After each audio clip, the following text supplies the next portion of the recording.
Two Trump Organization executives returned to the stand today in former President Donald Trump's $250 million New York civil fraud trial. It was on break during Thanksgiving.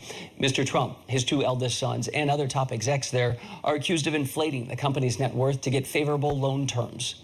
Lying about it, essentially. Scripps News national correspondent Axel Tercios is in New York with the latest.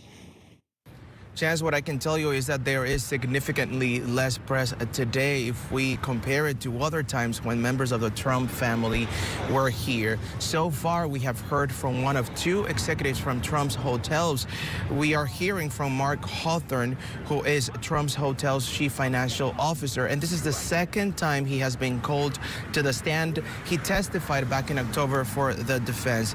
Mr. Hawthorne was asked about his involvement in financial statements, and he said he was personally involved from 2016 when he joined the team and thereafter.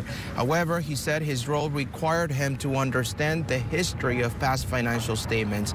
As for Trump's limited gag order, in a court filing this morning, his attorneys continue to criticize the gag order and in an attempt trying to distance the former president from what they called, quote, vile and reprehensible threats against Judge Arthur Engoron, but stating that the gag order is, quote, an unconstitutional restraint on Trump's free speech, saying there is no proof Trump's comments on social media have provoked the hundreds of threats the judge preceding the case, Arthur Engoron, and his law clerk have received so far. So the judge preceding the case, Arthur Engoron, has already ruled that the former president did, in fact, commit fraud. So the ongoing trial right now is focusing on the punishments that Donald Trump, his sons, and defendants could face. So the state attorney general, Letitia James, wants the former president and his sons banned from doing any businesses in the state of New York. She's also seeking